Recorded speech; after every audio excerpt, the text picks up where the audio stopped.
بتاؤ روزہ کتنی عزت والا، کتنی برکت والا، کتنے پیار والا، مگر روزے کو روزہ سمجھ کے گزارو، روزے کو روزہ سمجھ کے بسر کرو گے تو روزہ ایسا ہو ہی نہیں سکتا۔ آج ہمارے ہاں مہمان آتے ہیں تو حدیث رسول ہے صلی اللہ علیہ وسلم، مصطفیٰ ہے، حضور فرماتے ہیں مہمان گھر میں آئے نا اپنا رزق لے کے آتا ہے، جب جاتا ہے تو اپنے میزبان کی سارے گناہ لے جاتا ہے۔ یہ میرا مہمان، میرا جاننے والا، یا میرے کسی دوست نے بھیجا مہمان،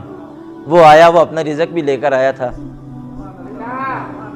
ایک دو دن 4 دن میرے گھر میں رہا، واپس چلا گیا تو میرے سارے گناہ لے گیا۔ میں نہیں کہتا، میرے آقا کہتے ہیں، میرے مصطفیٰ فرماتے ہیں لوگو یہ مہمان تو رب بھیج رہا ہے،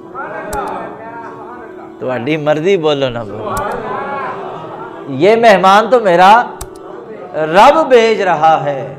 جب وہ اللہ کا مہمان، آج مہمان آ رہا ہو، ہمارا کوئی دوست بھیجے، یار میں اپنا ایک جاننے والا تیرے پاس مہمان بنا کے بھیج رہا ہوں، تو ہم کہتے ہیں یار وہ سنگی ہے، اس کا مہمان آ رہا ہے، اس کے لیے ہم علیحدہ بستر بھی اہتمام کریں گے، کھانے کا شیڈول بھی، اور اس کے آرام کا بھی خیال کریں گے۔ مہمان آ رہا ہے، فلاں دوست نے بھیجا ہے، فلاں جاننے والے کا جو ہے وہ بھیجا ہوا ہے، میں نے اس کی خدمت کرنی ہے، اس سے پیار کرنا ہے، اسے میں نے عزت دینی ہے۔ یارو اللہ کا جاننے والا آ رہا ہے، اللہ کا مہمان ہے، کوئی گھر کا کمرہ صاف کرو نا، اس کے لیے بھی وہاں مصلی بچھاؤ نا، کوئی اہتمام کرو نا، کوئی قرآن پاک کو